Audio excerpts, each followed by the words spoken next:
Hola, hola, buena noche, buenos días, buena tarde. ¿Cómo están? Estamos una vez más en este espacio que se llama Mira como mira. Y hoy tenemos un invitado especial que espero que no tarde para pues que lo conozcan. Producción. Mientras tanto, vamos a dar unos minutitos para ver quién se integra a la conversación y que también lleguen.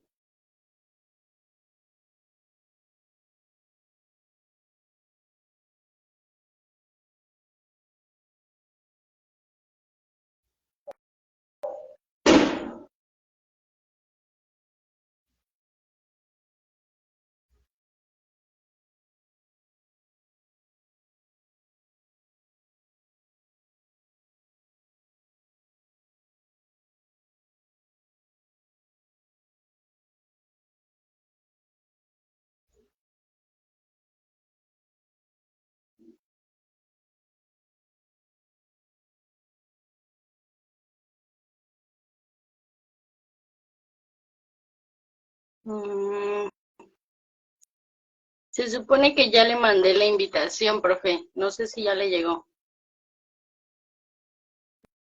No puedo unirse. ¿Cómo que no puedo unirse?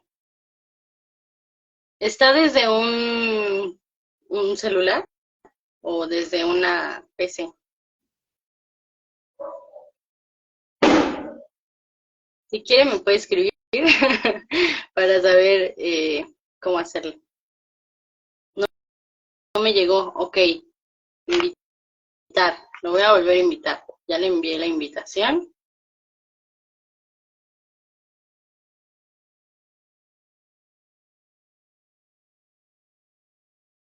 Listo. Buenas noches, profesor. Sí, ¿Cómo está? Sí. muy ¿Usted me bien. puede Aquí, ver? mira, explorando nuevas tecnologías. Cuando yo pensé que ya sabía todo, no, resulta que no. Siempre hay algo nuevo que aprender. Siempre, totalmente. Buenas noches, profesor, ¿cómo Buenas está? noches. Pues muy bien, aquí, mira, capoteando el calor, pero aquí listos, con gusto para estar platicando contigo, con quienes te siguen, lo que tú me digas. Muchas gracias, profesor. Gracias por aceptar esta invitación. No, es un Y gusto. sí, un gusto también mío. Y bueno, ¿qué le parece si vamos comenzando? Primero lo presento. ¿Le parece bien? Sí, me parece perfecto. Perfecto. Pues una vez más, bienvenidos a este espacio que se llama Mira como mira. Hoy tenemos a un invitado especial y es el profesor Usías Martínez Aguilera. Cuéntenos, profesor, ¿quién es Usías? Pues mira, soy un artista visual, promotor cultural, promotor social. Nací en Nezahualcóyotl hace 60 años, soy paralelo al municipio. Bueno, yo nací en septiembre del 62, el municipio nació en abril del 63, o sea, algunos meses, pero por ahí nos vamos, ¿no? Yo estoy más traqueteado que el municipio está más mejor, ¿no? Fíjate que desde 1979 vengo realizando tres actividades en paralelo. Por un lado, mi preparación como artista, mi desarrollo como artista y en este momento la plenitud de mi condición de artista.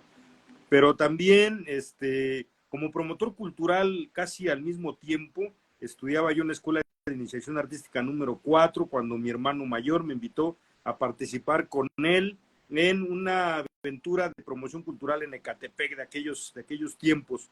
Y asimismo, por esa misma época, me fui involucrando en la lucha social, que derivó en una lucha política concreta, de oposición desde la izquierda, radical revolucionaria, etcétera, etcétera, ¿no? Entonces son las tres actividades que he venido realizando a lo largo de estos 40 años, ¿no? Poco más de 40 años. Wow, qué interesante, profesor. Ya nos vimos un poquito más adelante, pero a mí me gustaría, nos contó que usted es artista visual, que le interesa mucho el, el tema de la cultura y la lucha social. Eh, eso es un poco de lo que va su trabajo y ahorita vamos a llegar hasta ahí. Pero antes me gustaría saber quién es Usías en esencia. El humano Usías, ¿quién es? ¿Y por qué este humano Usías tiene la inquietud de pronto, o cómo nace esta inquietud también de iniciarse en las artes visuales? Fíjate que es una pregunta bastante pertinente, bastante puntual, porque siempre existe la idea de que el arte es una actividad, y particularmente en el mundo contemporáneo, es una actividad propia de las clases altas, ¿no? Incluso se piensa que el arte es una actividad más bien así como de terapia, como de pasatiempo, etcétera, etcétera.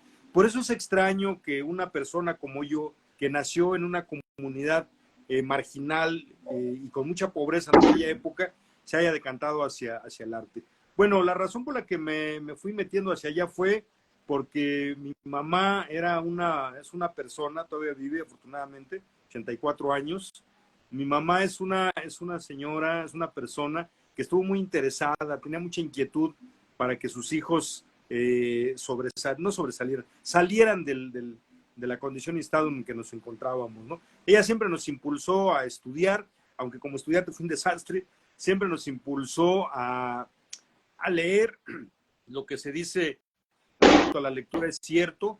Yo soy muy aficionado a la lectura, gracias a que en mi casa, desde que yo estaba niño, había libros, siempre había libros en mi casa. Mi mamá compraba del gasto que le daba a mi papá, que también vive mi papá, 95 años, todavía vive mi papá, del gasto que le daba a mi papá, como en esa canción de Chava Flores, de que ahí te doy para tu gasto, del gasto que le daba a mi papá, le alcanzaba para comprar el periódico, le alcanzaba para comprar las revistas, le alcanzaba para comprar libros.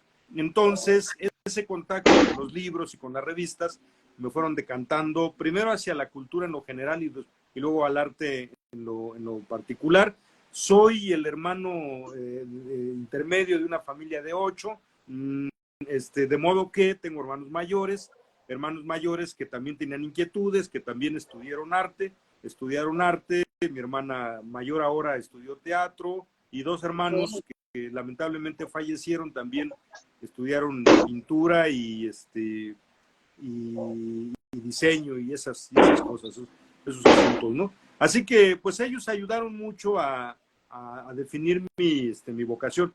Evidentemente me pasó lo que le pasa a todos los niños y que genera muchas confusiones. Empecé a dibujar cuando estaba chiquito. En realidad, ahora yo sé que todos los niños dibujamos, ¿no? Pero en ese tiempo mi familia decía, bueno, pues el niño dibuja, va a ser pintor, ¿no? Y ahí estoy, siendo pintor, y con todo gusto, porque el gusto que me da es que yo desde que estaba chamaco definí mi vocación, supe que quería ser pintor y mira, soy pintor. No sé si bueno, pero pintor lo soy, ¿no? Eso plenamente, ¿no?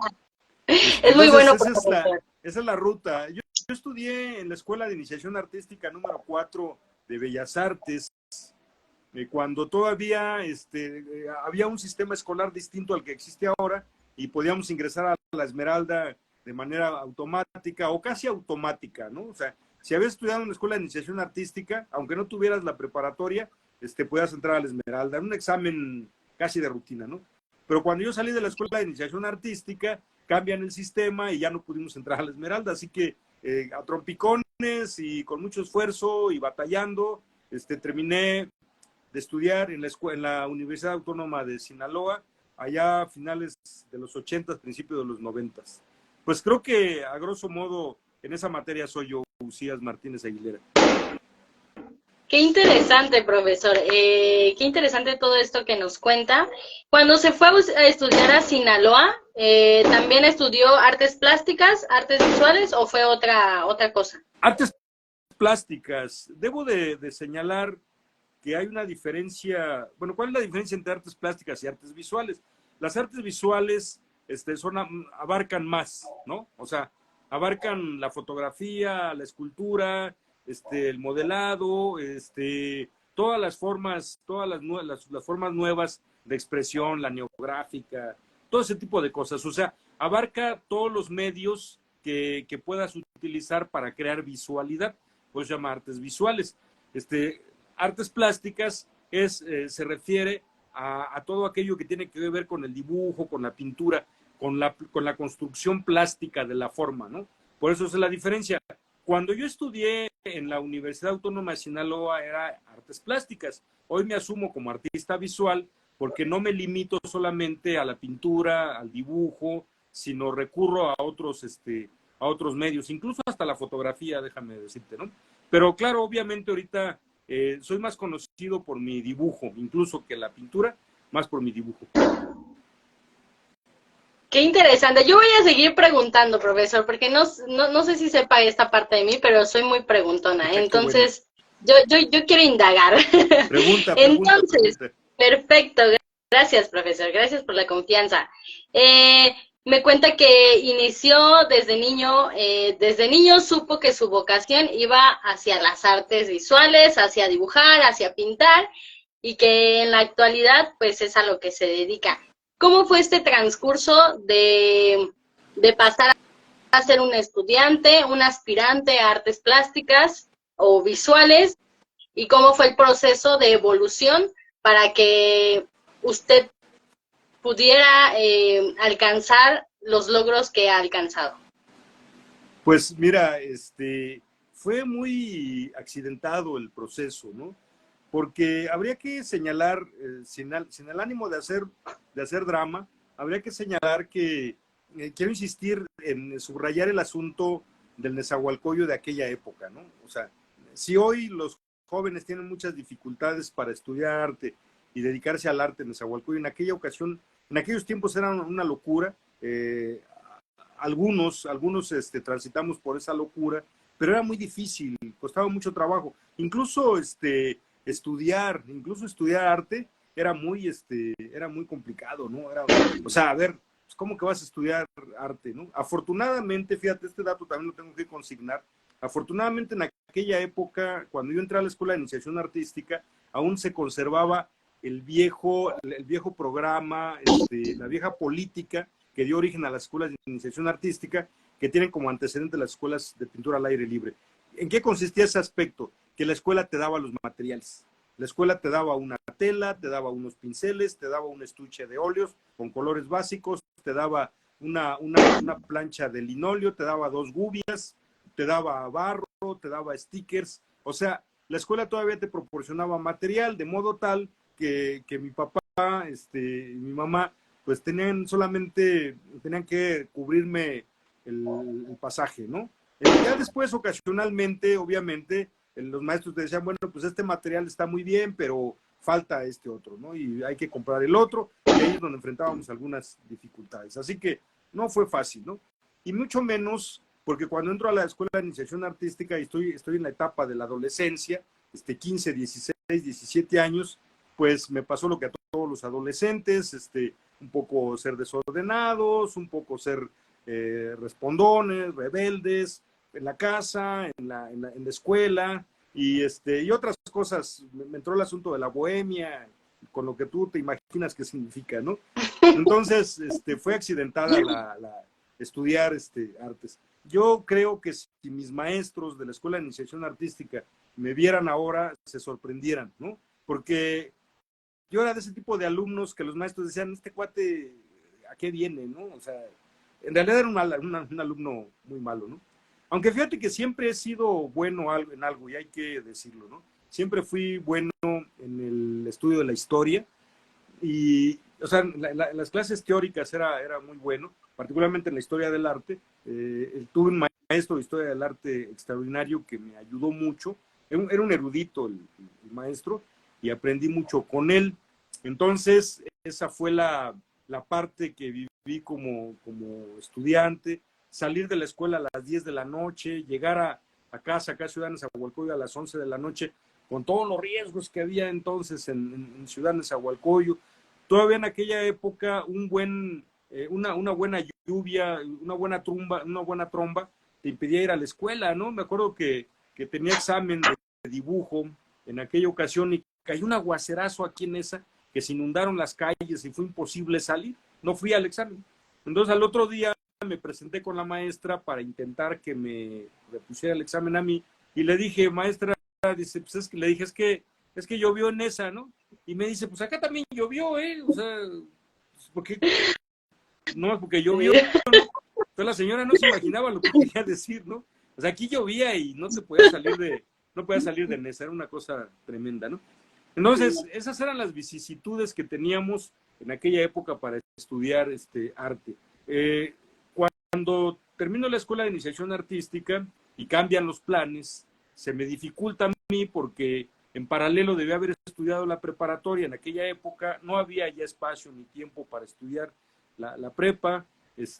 Me involucré en la acción política, por eso lo quiero señalar, porque también esta participación en la lucha política de aquella época me desvió un tanto del asunto del arte, y en casa terminaron fastidiándose y aburriéndose, ¿no? Y entonces, ya sabes, lo perentorio, ¿no? O sea, o trabajas, o hay ingreso, o no hay nada, ¿no? Entonces ahí hubo que entrar a chambear, o dedicado a la actividad política de tiempo completo. Esto sería muy largo de platicar, pero el caso es que ya no fue posible continuar por esa ruta, hasta que muchos años después tuve oportunidad de estudiar la preparatoria por el sistema abierto, ya sabes, ¿no? Y de ahí tuve chance de ingresar a la universidad a continuar la carrera, a una edad en que, este episodio real, cuando entro al salón de clase de primero en la Escuela de Artes de la universidad,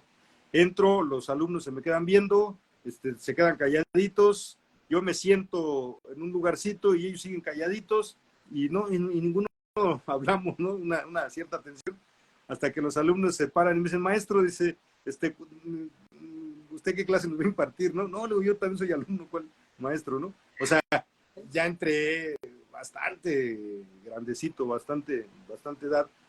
Y también trabajaba yo en la Universidad Autónoma de Sinaloa. Eso fue otra fortuna, ¿no? Mi empleo en la universidad me permitió, porque además en la universidad te estimulaban, una cosa bonita, ¿no?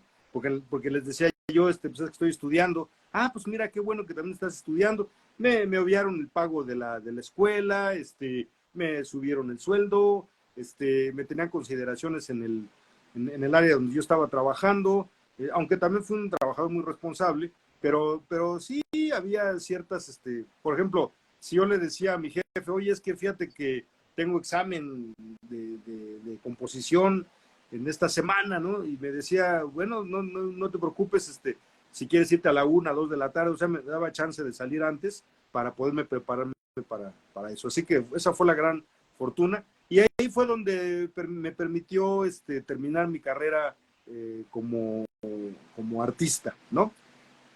Ahora, ¿desde cuándo definí que quería ser artista? Desde el principio, ¿no? Desde el principio. O sea, aun cuando fuera estudiante de arte, yo ya me asumía como artista.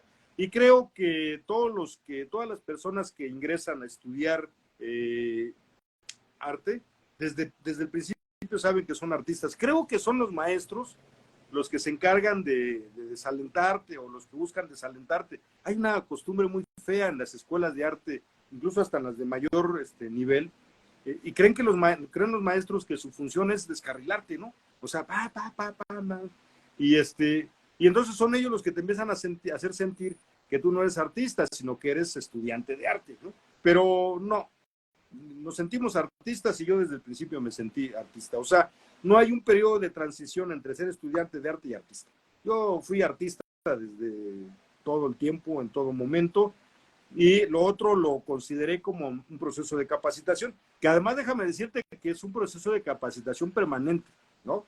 El arte es un proceso, es procesual, el arte es procesual. O sea, tú no puedes decir, tú tienes, no sé, 20, 21, 22 años, yo tengo 60 años, yo no puedo decirte, no, pues yo ya sé más que tú, ¿no? O tú ya, o todavía te falta mucho. No es cierto. Los dos estamos en un proceso de aprendizaje, siempre estamos aprendiendo. Por eso nunca encontré la diferencia entre ser artista y ser estudiante de arte, porque estudiamos arte todo el tiempo. Sí, totalmente. Y qué interesante que mencione esta parte de que usted siempre se asumió como artista. Sí creo que en la actualidad, hasta como decirnos a nosotros mismos o referirnos como artistas, puede sonar un poco presuncioso, o así no lo hacen ver. Pero qué interesante esta parte donde usted menciona y hace notar que todo es un proceso y todo el tiempo estamos pues evolucionando en nuestra propia práctica y también en nuestros saberes y experiencias, porque conforme vamos avanzando en la experiencia, pues igual van apareciendo como cosas nuevas, incluso las mismas formas se perciben de formas distintas o de perspectivas distintas. Entonces, pues qué interesante esto que menciona. Y volviendo a lo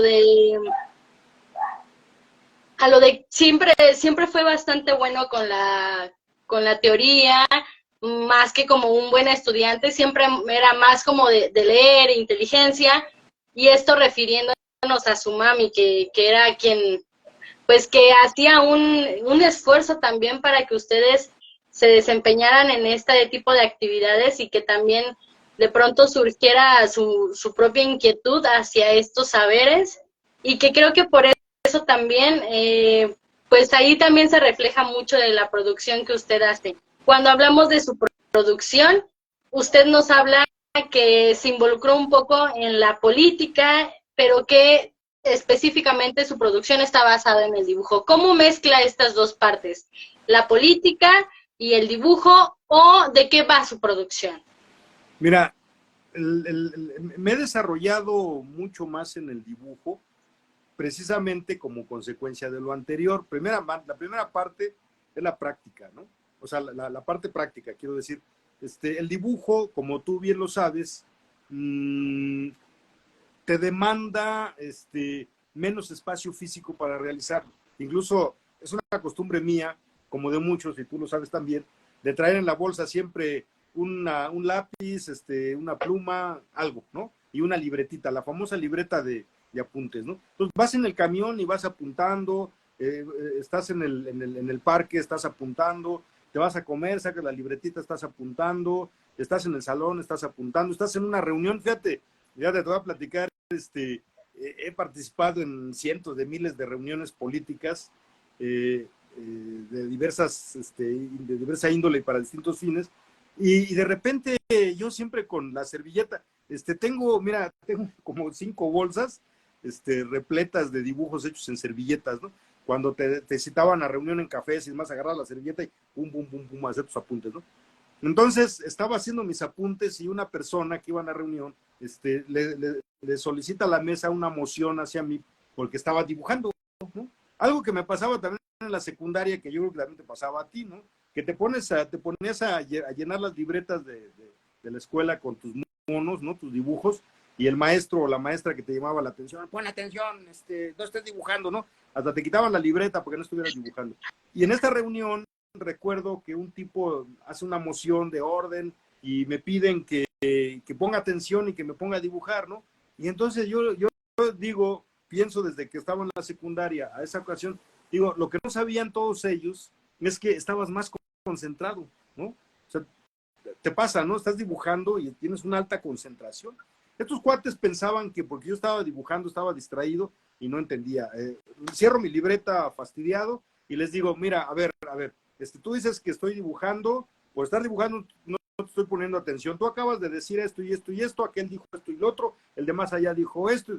Les relaté toda la reunión, ¿no? Como una muestra de que estar dibujando no solamente no me distraía, sino me ayudaba a concentrarme, ¿no? Y en la secundaria pasaba lo mismo. El maestro de matemáticas te estaba explicando algo y tú dibujando, y el maestro se enojaba, ¿no? Ya deja de dibujar y pon atención. Pues estaba poniendo atención justamente, ¿no?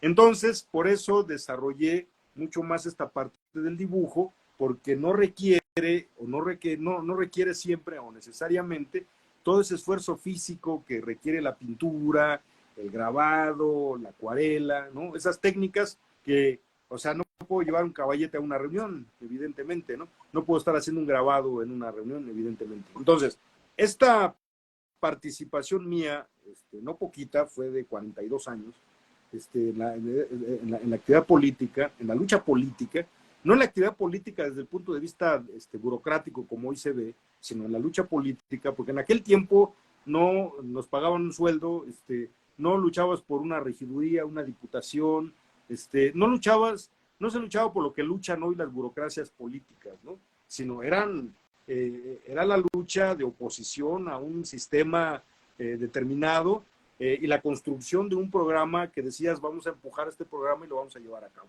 Entonces es una enorme diferencia. Pero en un principio, sí, este involucramiento desde el arte en la política, y digo bien, desde el arte en la política no fue casual ni circunstancial, porque cuando yo estaba en la Escuela de Iniciación Artística, conocí un amigo, José Luis Morales Aguilar, un pintor de Nesa también, más o menos éramos de la misma edad, él tenía 14 años, yo tenía 15 años en ese tiempo, él vivía aquí en la calle de Magueyes, me dijo una vez, dice, yo estoy yendo los domingos a la Casa del Lago en Chapultepec, ahí están dando también talleres libres de dibujo, ¿no? Pues va, y fui, y entonces ahí conocí a la maestra Sara Jiménez Berniz, una grabadora extraordinaria, una artista extraordinaria, lamentablemente en 2017 falleció, pues le caíamos bien, tal vez por nuestra edad y tal vez por el origen, ambos íbamos de Ciudad Nezahualcóyotl, y la maestra nos empezó a considerar, ¿no? Nos empezó a tomar, a darnos clase, a platicarnos. Mi maestra Sarita, más que maestra de arte, fue maestra de vida también, nos dio muchos consejos, nos ayudó mucho, y la maestra Sarita en un momento determinado nos dice, ¿quieren conocer al maestro Adolfo Quinteros? Yo ya sabía quién era el maestro Adolfo Quinteros, un grabador extraordinario. En estos días estamos estamos conmemorando el aniversario de su fallecimiento en el 94, 95, creo que falleció el maestro Quinteros, un artista extraordinario, miembro del taller de gráfica popular, o sea, era miembro participaba en lo que se conoce como la Escuela Mexicana de Pintura, ¿no? El realismo, con conexiones panfletarias, políticas, etcétera, etcétera. Entonces la maestra Sarita nos lleva con Quinteros al taller Belisario Domínguez, taller de grabado y pintura socialista, con eso te digo todo, ¿no? Así se llamaba el taller. Entonces nos lleva al taller y empezamos a participar en el taller, el maestro Quinteros nos recoge afanosamente y nos empieza a enseñar a dibujar más, a grabar, principalmente nos enseñó el arte del grabado, y empezamos a hacer con ellos panfletos, ¿no? Dibujos y grabados para apoyar las luchas que se estaban llevando a cabo en ese tiempo, por ejemplo, los trabajadores de la lucha de los electricistas.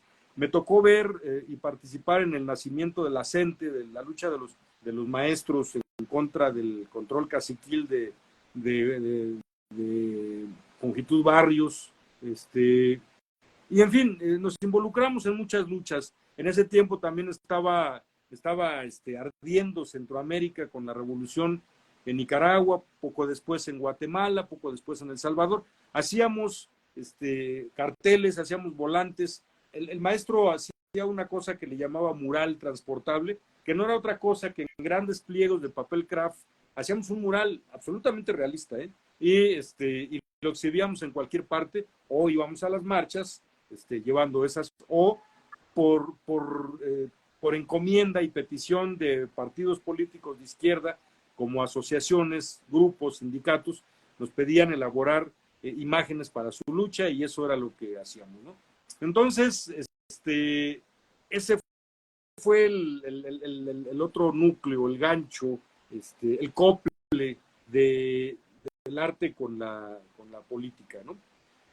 Llegó un momento, me tocó vivir el proceso del desalojo de los maestros disidentes de la sección 9, que su sede está ahí en la calle de Belisario Domínguez, a unas casas de donde estaba nuestra sede, y nos tocó ver el proceso del desalojo que hicieron los granaderos, cómo golpearon a las maestras. Recuerdo, tengo en mi cabeza una imagen vívida de cómo un granadero entra a uno de los departamentos del lugar donde teníamos el taller y la saca de los cabellos arrastrando y golpeando, ¿no? Entonces, híjole, pues sí, te hervía la sangre, ¿no? Empecé yo a considerar que nuestra participación haciendo dibujos era insuficiente. Y se lo dije al maestro, no puedo seguir siendo observador, no me gusta ver los toros desde la barrera, le digo, quiero participar. Y siempre, desde entonces, siempre me ha parecido que realizar panfletos, que realizar arte panfletario para apoyar las luchas, es más bien un esnovismo, ¿no? O sea, como quiera que sea, tú estás en la comodidad de tu taller, en la comodidad de tu hogar, etcétera, etcétera. Y entonces yo le dije al maestro, pues yo le quiero entrar, ¿no? Y así fue como me involucré más todavía, ya de manera orgánica, a la lucha política y social. Me dice el maestro, joven, porque alguna vez fui joven, ¿eh? Me dice, joven, y se le va a pasar lo que a Arnoldo Martínez Verdugo. Digo, ¿qué le pasó? Dice, él era artista, estudió en la Esmeralda, era ayudante de Diego Rivera. Como ayudante de Diego Rivera se afilió al Partido Comunista, empezó a militar, fue dirigente, secretario general del Partido Comunista en los 60s, fue candidato a presidente de la República por el PSUM, que es el sucedáneo del Partido Comunista. Fue un gran dirigente comunista, Arnoldo Martínez Verdugo. Ustedes ya no lo recuerdan o no lo conocen, pero resulta que era pintor y yo apenas lo sabía. Yo ya sabía quién era el dirigente Arnoldo Martínez Verdugo, ¿no? Pero yo desconocía que había sido artista, ¿no? Y sí, efectivamente, Arnoldo abandonó los pinceles por la lucha política, por la acción política. Y entonces me dijo, joven, le va a pasar a usted eso. Y mira, con relación a lo que decíamos hace rato, ese fue un acicate, ¿no? Porque yo decía, no, maestro, no, ¿cómo cree? No, está equivocado, no, va a ver que no. Y sí, por muchos años la lucha política me arrastró, ¿no? En acciones de toda naturaleza, ¿no? Menos burocráticas, por cierto. Entonces, dejé de pintar, hubo periodos en que dejé de producir, dejé de hacer algo, pero yo siempre con el tulituli, ¿no? Con el gusanito, ¿no? Yo soy artista. Cuando la lucha política de izquierda, de oposición de izquierda, se institucionaliza y empezamos a llegar a los espacios de representación y empezamos a llegar a los gobiernos, y me involucro en ese proceso, cuando empecé a sentir que me estaba jalando de las patas la burocratización, dije, no, esto no es mío, yo soy artista, y regresé. Por último, para esta pregunta que quiero comentar, eso también tuvo que ver con el cambio de mis contenidos, porque en esa época, con el maestro Quinteros, que te platico, mi dibujo era realista, era naturalista, era figura humana, ¿no? Trabajábamos mucho la figura humana, pero el lenguaje se me empezó a hacer ya muy rígido, ya no me gustaba. El maestro Quinteros y la maestra Sarita tenían otra virtud, conocimiento que adquirí por otras partes también, pero con ellos fue muy profundo, porque nos íbamos todos los domingos a dibujar al Museo Nacional de Antropología, que se debería de llamar más bien Museo Nacional de Arte Antiguo o algo así, ¿no? Porque cuando le llamamos Museo de Antropología, la gente piensa que vamos a ir a ver pinches piedras viejas, ¿no? O sea, y en realidad lo que es un museo de arte. Y entonces nos íbamos cada domingo a dibujar las esculturas, todo lo que había ahí. Aprendí a analizar el arte preamericano, el arte prehispánico, hacer un análisis en su composición, en su capacidad de síntesis, en su capacidad de representación. Me gustó, me encantó, me atrapó. Había gente que hacía, que intentaba eso mismo, pero era una copia acrítica, ¿no? O sea, se pintaban a Quetzalcóatl, era Quetzalcóatl como tal, ¿no? Por ejemplo, me acuerdo de mi maestro Eliodoro Castañón Rangel, que era muy, ya en esa época, finales de los 70s, 80s, principios de los 80s, ya pintaba temas prehispánicos, pero muy, ¿cómo se dice? Trasladaba las cosas, ¿no? Y eso a mí no me parecía. Lo que hice yo fue aprender su composición, su diseño, su dibujo, sus colores, y los fui trasladando, los fui incorporando hacia un lenguaje más contemporáneo, ¿no? Por eso mi obra tiene las características que tiene actualmente. Y entonces terminé alejándome del arte panfletario, del arte naturalista, del arte realista, digamos, ¿no? Aunque déjame platicarte que estoy en un proceso de regresión, estoy regresando a esa parte. Pero bueno, aquí me quedo en esta parte. Ay, qué interesante, profesor. Y sí puedo percibir como mucho esta parte que nos comenta de la lucha política en su trabajo, pero ahora también comprendo un poquito más acerca de lo abstracto y lo contemporáneo que me parecen sus dibujos. ¿quiere contarnos un poquito acerca de este tránsito y cómo es que empezó a aparecer esta nueva etapa de su proceso artístico? Fue allá por finales de los 80s, por el 87, 86, 87, cuando empecé a abandonar este asunto, vinculado a dos cosas. Mi mayor conocimiento, profundicé el conocimiento del arte que se había desarrollado en la Rusia anterior a la Revolución Bolchevique, a un proceso que se dio paralelo al inicio de la Revolución Bolchevique y al proceso posterior, ¿no? Que es el que se conoce como el constructivismo.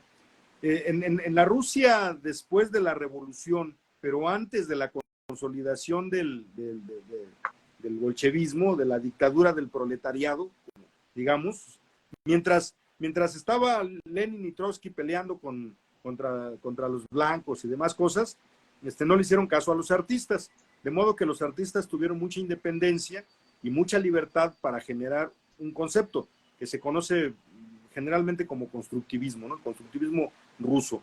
Eran extraordinarios estos artistas, buenísimos, pero cuando se consolida el poder de los bolcheviques, entonces Lenin regresa y mira a los artistas y se acabó la libertad, ¿no? Les da un manotazo en el escritorio y le dice, se acabó.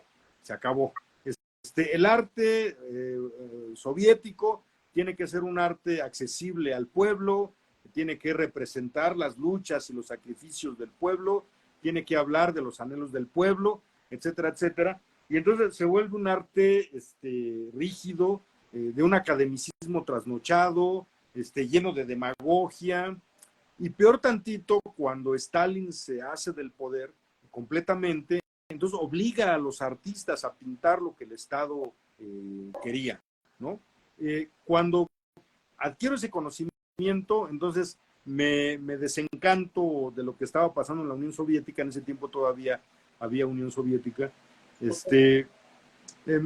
además me fijo de lo que estaba haciendo Kandinsky, de lo que estaba haciendo Naum Gabo, de lo que estaba haciendo otros artistas que no recuerdo ahorita, del constructivismo ruso. Me gustó mucho el constructivismo ruso.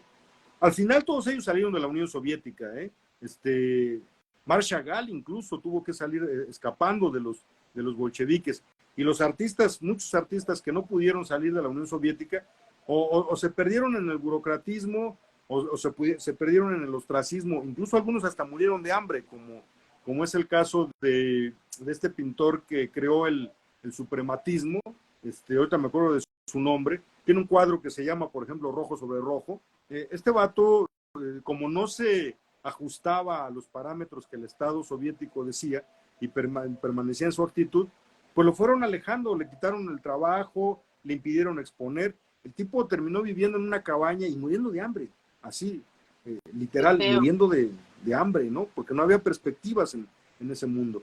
Y te voy a platicar, yo estaba muy vinculado por el maestro Quinteros y por un pasado familiar también, estábamos muy vinculados al asunto de la Unión Soviética, pertenecíamos a la Sociedad de Amigos de la Unión Soviética, de la URSS, y recibíamos en la casa la revista, una revistota grande que se llamaba URSS, y bueno, en fin, ¿no?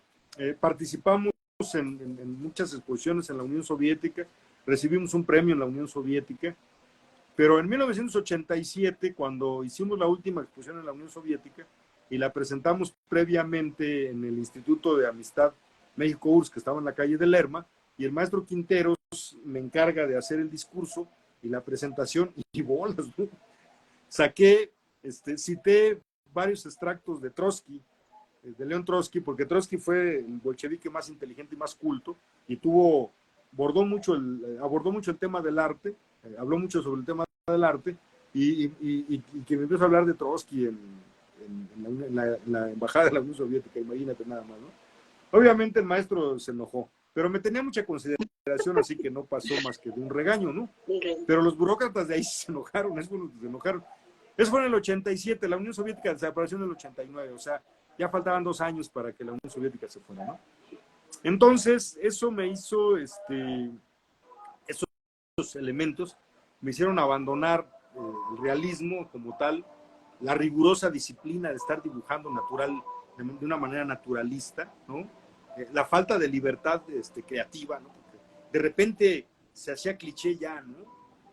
Repetir las mismas imágenes ya era muy cansado. Entonces empecé a recurrir hacia la abstracción, empecé a caminar por esa ruta del abstraccionismo. Me empezó a gustar mucho el abstraccionismo. Me gustaba mucho uno de mis maestros, en sentido figurado, nunca tuve clase con él, pero que me ha influido mucho es Manuel Felgueres, obviamente, uno de los grandes pintores abstractos de México. Y a partir de ahí, durante todo el resto de mi vida hasta ahorita, he caminado sobre esta fusión que he hecho. Por eso a mi estilo le llamo constructivismo orgánico, ¿no? O sea, porque parte del constructivismo ruso, aunque prescindo de sus rigideces, de su formalismo, y me voy hacia la expresión estética prehispánica, ¿no? Con esos movimientos, esas ondulaciones, y entonces eso le llamo yo, es como le llamo yo constructivismo orgánico. Qué interesante, profesor. ¿Tendrá por ahí cerca alguna de sus piezas que nos quiera compartir, como para que también las personas que nos están acompañando en este live puedan conocer, si todavía no conocen su producción, que a mí me parece muy interesante y también muy geométrico, muy armonioso, y que a pesar que es muy abstracto, y ahora entiendo que también tiene un toquecito prehispánico porque se puede sentir, comunica mucho. Sé que es complejo porque se percibe complejo, pero transmite mucho. Entonces me encantaría que si tuviera la oportunidad de compartirnos algún ejercicio o algún proyecto que tenga por ahí cerquita. Pues déjame jalar unos dibujos. Claro. Mientras tanto, mientras el profesor nos comparte sus dibujitos, alguien quiere hacerle alguna pregunta, algún saludo, voy a leerlos. Si tienen alguna sugerencia, es el momento. Preguntas. Sí. Hola a todos, un abrazo al querido maestro Usías. Gisela le manda saludos. Poncho también.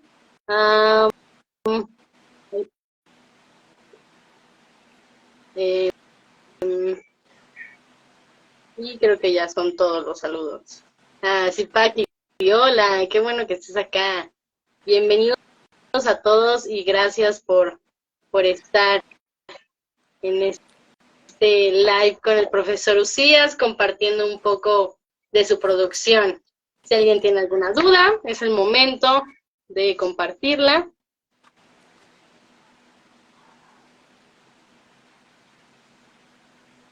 Listo, profe. Creo que no tiene ninguna duda, al menos no ahora. Déjame ver, a ver si... Es que están un poquito chiquitos, ¿no?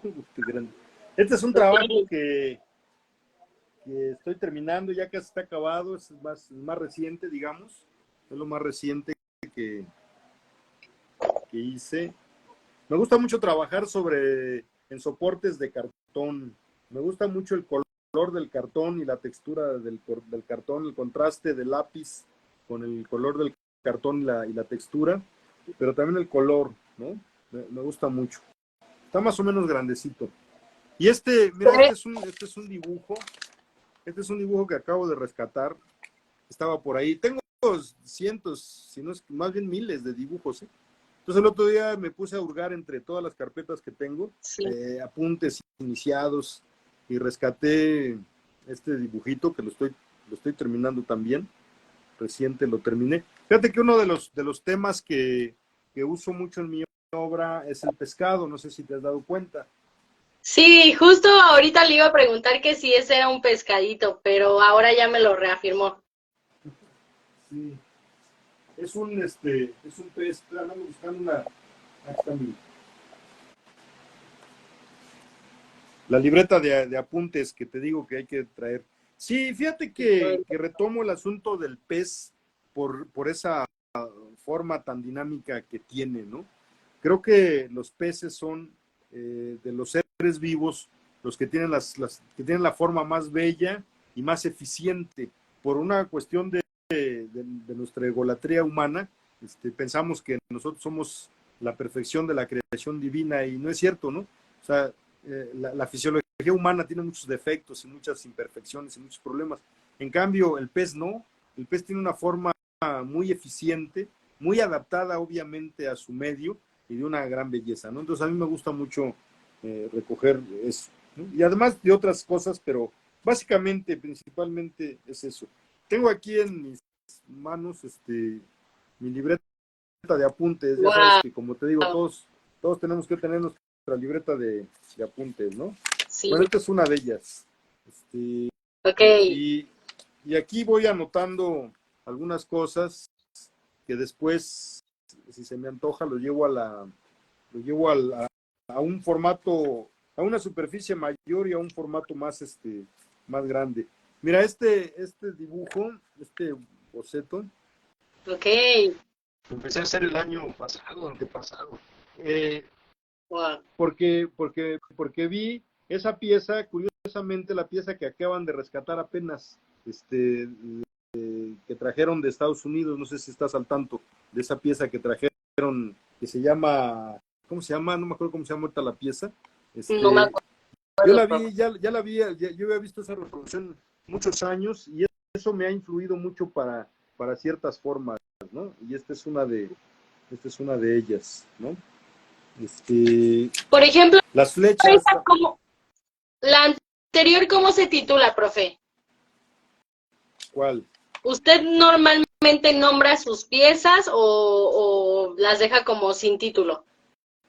Las dejo sin título. La verdad es que a veces me da mucha flojera ponerle el nombre, ¿no? A veces las nombro porque no queda de otra, ¿no?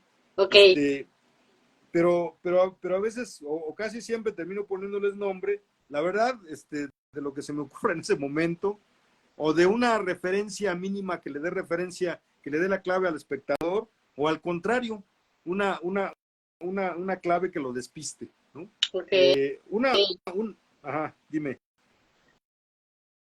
Bueno, no, más bien lo estaba escuchando, pero ahora que ya tengo la palabra, le voy a hacer una pregunta. ¿Cómo es que, por ejemplo, en ese dibujo que nos está mostrando, cómo es que empezó a nacer la idea de empezar a trazarlo? Es como si empieza a trazar, a lo mejor empieza a trazar solo líneas, formas y van haciendo el dibujo, o ya es un concepto que va creando en su mente y después lo plasma al papel. ¿Cómo es su proceso creativo? Es más espontáneo, como lo Okay. dijiste primero. No hay planeación. Una de las cosas que me fastidiaban del arte realista, del arte panfletario, es que te tienes que meter en todo un proceso de planeación, en percibir la idea, además una idea que se ajustara a una serie de parámetros, ¿no? La lucha del pueblo, ¿no? El cura barrigón con cola de diablo, el burgués panzón y todos esos clichés que obviamente podías jugar con todos ellos, ¿no? Pero sí había un proceso de planeación, ¿no? Una idea, construir la idea y luego llevar la idea a la imagen y todo este proceso, ¿no? Fastidiado de eso, empecé a retomar otro modelo que se creó también a principios del siglo XX, también formó parte de las vanguardias, que es ahorita me acuerdo, iba a decir el suprematismo, no, que es el automatismo. Hay tres movimientos: el Dada, el automatismo y el surrealismo, ¿no? Digamos que el Dada y el automatismo te llevan al surrealismo. Entonces yo me dejo guiar mucho por el automatismo y busco no tener una idea previa, sino empiezo a trazar, incluso hasta con las dos manos, ¿no? Empiezo a trazar.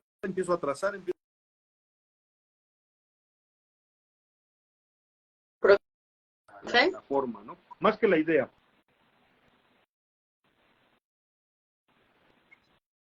Ya, creo que tuvimos un problemilla ahí con la transmisión.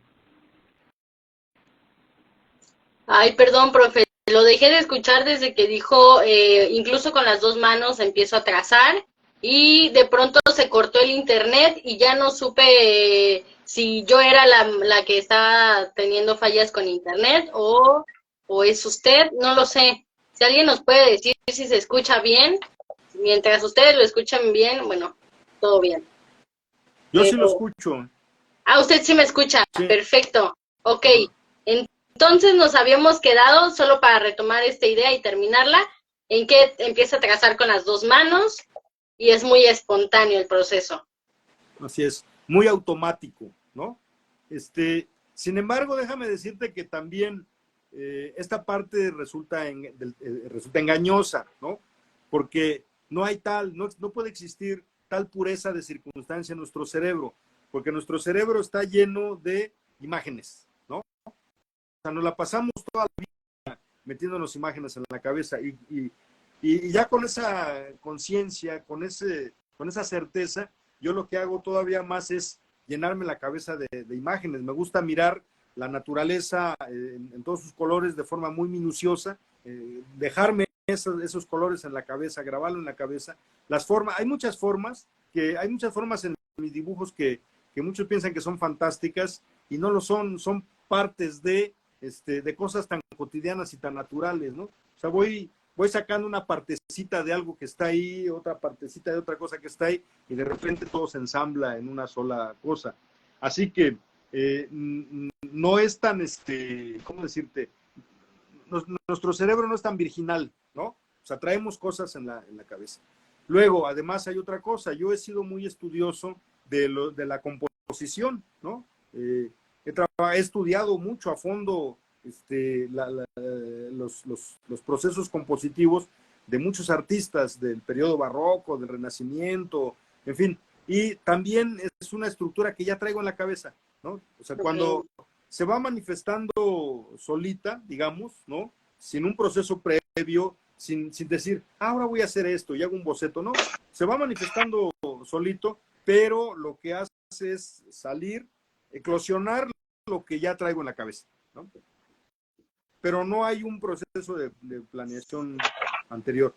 Una ventaja, un fenómeno particular de mi trabajo, como el de muchos que recurrimos a la abstracción, es que un espectador te dice, oiga, porque eso es una idea que tiene la gente, que todo el arte tiene una explicación, que todo el arte tiene un significado. Les cuesta trabajo entender que no todo el arte tiene un significado o que no necesariamente el arte tiene que tener un significado, ¿no? Entonces, cuando la gente me pregunta y me dicen, oiga, ¿eso qué es? Digo, ¿tú qué ves? No, pues yo veo esto y lo otro. Ándale, le digo, sí, le diste, ¿no? Viene otra persona y me dice, oiga, ¿y eso qué es? Pues tú qué ves, y me dice, no, pues yo veo esto otro. Ándale, le atinaste, ¿no? Y no estoy mintiéndole, ni lo estoy engañando, ni me estoy burlando de ellos. O sea, es cierto, ¿no? La virtud del arte abstracto o la virtud del arte en su conjunto es que cada quien ve lo que quiere ver, cada quien ve lo que puede ver, cada quien ve lo que su cultura le permite ver, ¿no? O Totalmente. sea, el arte es un espejo en donde nos vemos todos. Pero de esencia sí nace con una intención propia de usted, o sea, más allá de lo que los demás espectadores interpreten de sus propias piezas, más bien de las piezas de usted sí las crea desde una intención de transmitir o expresar una emoción, por ejemplo, o un pensamiento, una idea, un concepto, o una sensación incluso, o no. No, hay una serie de formas generales, sí, Ok, ¿no? Por ejemplo, traigo una serie que estoy trabajando que son las flechas, ¿no? Pero esa es la idea general. Ahora, emociones y sensaciones, todos los artistas las expresamos, ¿no?